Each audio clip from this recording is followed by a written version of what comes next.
If you've been anywhere near modern defense news, you've probably seen the name Lynx whenever somebody is talking about tracked infantry fighting vehicles. Whether it's the US XM30 program or Canada's new push for more armor, the Rheinmetall Lynx is in the discussion. So, what is it? The Lynx is a tracked infantry fighting vehicle, or IFV. That means it's built to move with tanks, carry infantry into and through the fight, and then keep supporting them with sensors and firepower. German-based Rheinmetall has developed the Lynx primarily as an export platform, and the pitch is pretty straightforward. A modern IFV with modern electronics and protection options built around a modular concept so countries can tailor it without designing an entirely new vehicle from scratch if they don't want to. In the IFV universe, the Lynx is usually competing in the same conversation as things like the CV90, the Puma, which Germany operates, and other modern tracked IFVs. It's also part of the broader trend we've talked about in other videos, IFVs getting heavier, more digitally connected, and more focused on crew survivability to keep up with an evolving battlefield. We're going to break down what Lynx is, what kinds of guns, armor, and other goodies can come on it, and who is either operating them now, has plans to, or is kicking the tires or tracks.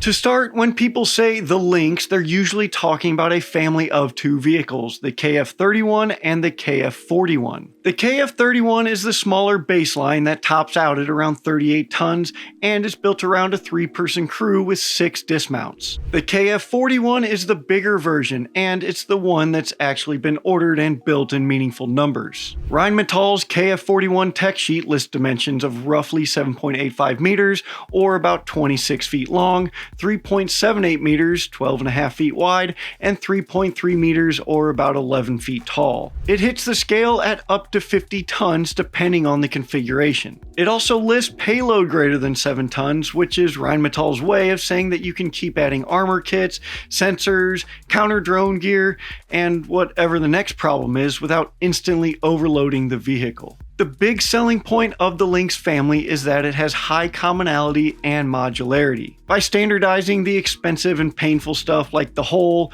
the power pack, the electronics architecture, the training pipeline, and other typical pain points, the Lynx can more easily drop into a country's military. Of course, countries can just buy it as is, kind of like you're just buying a truck off the lot. Modularity is mostly about sustainment and growth, which is a big deal these days. Armies don't just buy an IFV, they buy decades of parts, training, repairs, and upgrades. If your platform can absorb new systems without redesigning the vehicle every 5 years, your fleet lasts longer and could also cost less overall. It's also easier to keep in the fight because this simplifies logistics, and logistics wins wars. So now let's talk about the part that everyone really cares about, and that's the gun. In its factory floor configuration, the Lynx is paired with the Lance II turret. This is a modular medium caliber turret typically armed with the 30mm Mark 30 cannon. The Mark 30 is a 30 by 173mm class cannon capable of delivering accurate, stabilized fire out to about 3,000 meters in typical employment. The turret boasts a ready ammo load of 252 rounds for the main gun with a dual feed system. Dual feed matters because it means you can keep 2 ammo types immediately available. For example, armor piercing for vehicles and airburst for infantry and cover or some anti-drone action. Airburst is particularly interesting, especially seeing how trenches have made a comeback in a big way. Rheinmetall talks specifically about KETF ammunition. These are airburst capable rounds designed to deal with targets that aren't politely just standing in the open. Things like infantry behind cover, troops in defilade, targets around corners, and increasingly small aerial targets. If you've been watching modern combat footage, the ability to quickly put lethal fragments where the enemy actually is can matter more than penetration. The Lynx standard turret configuration also includes a coaxial machine gun option. Rheinmetall lists a 7.62x5.1 coax such as the FN Mag 58. Now to deal with tanks, the Lance II turret is capable of integrating a twin launcher for Spike LR or LR2 anti-tank guided missiles as an option. And you'll often see Lynx discussed with different turret options. Rheinmetall shows different integration options for the turret, like Elbit's UT-30 and Leonardo's Hit Fist and Hit Fact families, which tells you the platform is designed to accept different turret ecosystems. This is part of that modularity aspect, and it means Rheinmetall wants to be able to sell Lynx to countries that already have preferred turret suppliers, or they just want local industrial participation. Guns are cool, but protection is where IFV discussions usually get a little more serious. The company describes Lynx as having the highest level of ballistic, mine, and IED protection in accordance with STANAG 4569 and AEP 55. STANAG 4569 is NATO's standard for rating how well armored vehicles resist bullets, shell fragments, and mines, and AEP 55 is the related NATO guidance that details how mine IED blast protection is tested and reported so that different vehicles can be compared consistently. The big idea here is, once again, modularity. With scalable add-on armor kits and integrating active armor and active protection depending on threat and mission, you can have different levels of protection. The obvious implication is that the baseline vehicle is meant to be upgraded without redesigning the whole platform. Then you get to the modern layer cake. Soft kill and hard kill systems are increasingly treated as part of the standard discussion for new armored vehicles. Rheinmetall specifically mentions ROSI, a rapid obscuring system, and Strike Shield, its hard kill active protection system. Think of ROSI as a break contact button for armored vehicles. It fires a ring of smoke and IR screening grenades fast, building a multi-spectral cloud that blocks line of sight and makes it harder for laser rangefinders, guided weapons, and thermal sights to keep a clean track while you reposition. Strike Shield is Rheinmetall's hard kill active protection system meant to physically defeat incoming threats like RPGs or anti-tank missiles before they hit the vehicle. Instead of just hiding the vehicle, it's trying to intercept the projectile in the last moment of flight, and like any APS, how effective it is depends heavily on the exact configuration, threat type, and how it's integrated on the vehicle. Now, survivability is not just thicker armor, it's about how the vehicle handles damage. The Lance 2 turret has crew survivability features like separation between crew and weapon ammo areas, and the ability to reload under armor, plus NBC protective ventilation. Lynx, like other modern IFVs, are built around the assumption that you're going to face mines, IEDs, ATGMs, drones, and everything else. It's trying to give commanders options, armor kits, obscurance, and APS integration. Whether it's enough depends on configuration, training, and of course, the enemy. With all the weapons and armor, a major concern is whether the 50-ton Lynx can actually move like an IFV and not a slow-moving donation to enemy artillery. On the KF-41 tech sheet, Rheinmetall lists an inline 6-cylinder engine producing 850 kilowatts, which is roughly in the neighborhood of a little over 1,000 horsepower. This can propel the vehicle to a top speed of over 65 kilometers an hour, or about 40 miles per hour. Higher numbers like over 70 kilometers an hour have also been thrown out there. But more useful than speed, especially on a battlefield, are the mobility and obstacle specs. According to the manufacturer, the KF-41 can handle a 60% slope, over 30% of a side slope, and about 1.5 meters or 4 feet of fording, and the ability to climb roughly 1 meter and across a 2.5 meter trench. This speed and mobility will let it keep up with infantry and other armor over pretty varied terrain. But these days, a lot of modern IFV value is in the sensors and the crew's ability to find and engage targets faster than they can be engaged. The Lance 2 turret, like many modern turrets, has modern search and tracking sensors and a 360-degree detection and alarm system. It also emphasizes independent commander and gunner observation. This way, the commander is searching for targets while the gunner is engaging them. The Lance 2 also lists a sensor suite that includes things like day and IR cameras, a laser warning system, and even acoustic shot detection options to support full situational awareness. Rheinmetall talks about a digital backbone, just open architecture, and compliance with modern vehicle electronic standards like NGVA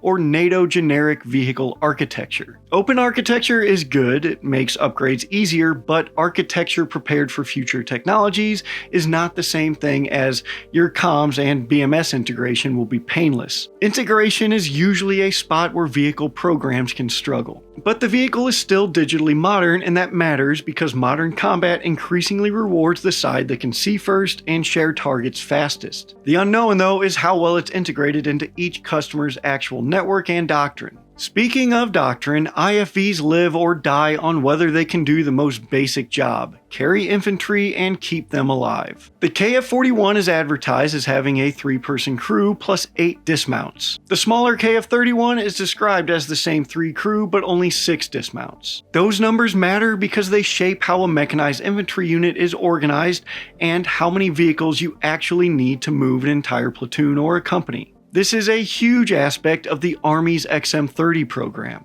But dismount capacity doesn't automatically mean that it fits a specific country's squad structure perfectly. Squads vary, gear varies, body armor, radios, drones, extra ammo, medical kit, anti-armor weapons, all of it eats space. But in broad terms, 8 dismounts is pretty good. There's also some consideration for how comfortable it is in the back for all those troops and how easy it is to egress or get the hell out of the vehicle. Say what you want about being soft or whatever, because everybody on the internet is the toughest person that ever lived, but arriving at a fight in relative comfort and rested and, not completely wore out after riding in the back of a stifling box for an hour can mean something on the battlefield. Crew and dismounts are great, but if you really want to know whether a platform is serious, look at the variants. Rheinmetall advertises 9 different ones so far. They are the standard IFV, and this is the one that comes with the Lance 2 turret or whatever the customer wants. Then you have the Lynx 120 heavy fire support. It's a prototype with a 120mm cannon for heavy fire support. Then you have an air defense configuration called Sky Ranger, command and control, reconnaissance, joint fire support, recovery, ambulance, and even a mortar variant that was dreamed up for Hungary. Now, some of these are we can build it variants, some are we are building it variants, and some are we built a prototype and brought it to a show variants, but they all go to show just how much can be done on this one platform. Now for the part that separates cool vehicle from real program, and that is who's actually buying the Lynx or thinking about it. The clearest early customer is Hungary, as we already mentioned. In 2020, Rheinmetall announced a deal with Hungary for 218 Lynx vehicles worth over €2 billion. Hungary also matters because it's a template for how Rheinmetall sells the program: industrial partnership and local production. Thanks to a joint venture, the Lynx is being made in Hungary. Then there's Italy, which is where Lynx became part of a much bigger European industrial story. Leonardo and Rheinmetall signed a Memorandum of Understanding in 2024 to form a joint venture focused on land systems tied to Italy's modernization plans. In November 2025, Rheinmetall Leonardo stated that their joint venture received its first contract from the Italian Army for 21 A2CS combat vehicles. In late January 2026, the first Lynx vehicles had been delivered to Italy for testing and evaluation. Italy's long-term plan could total over 1,000 vehicles across the broader program. That's a separate question from how many Lynx does Italy end up fielding, but it shows the scale of the ambition. And then in January 2026, Rheinmetall announced that Germany would finance the delivery of 5 Lynx KF-41 IFVs to Ukraine under a contract signed in December 2025. Deliveries for this are supposed to begin in early 2026, and while 5 vehicles is not a fleet, it's a notable step because it's Lynx potentially moving from export program into actually relevant to a real war, depending on delivery and operational employment. The Lynx platform is also officially a candidate to replace the Bradley fighting vehicle in the XM30 program, competing against General Dynamics land systems. This version, which we haven't seen yet, will likely be pretty different from others, and that's just because they have to meet US Army specs. We have a whole video on this, the XM30 program, that you can watch, so we won't say too much here, but through several iterations of that program, it has survived. There's also a possibility that Lynx could be competing for Canada's push for more than 250 tracked armored fighting vehicles. We did a video on that too, and they'll be linked up here, or I'll put them in the description, so go check those out if you want. On paper, the Lynx KF-41 checks a lot of different boxes that armies care about right now. It's in the heavier IFV weight class with a weight up to 50 tons and a payload that implies growth potential. It's designed around a turret ecosystem like Lance 2 that pairs a modern 30mm cannon with airburst capable ammunition options and an optional anti-tank missile integration. It's built with a protection philosophy that assumes modular kits and integration of obscurance and active protection systems because the modern battlefield is just not very forgiving. And it's designed to carry a meaningful dismount element, typically described as 3 crew plus 8 troops in the KF-41 configuration. Hungary has ordered a large fleet, received vehicles, and is producing them domestically. Italy is beginning evaluation and has tied Lynx into a major industrial partnership.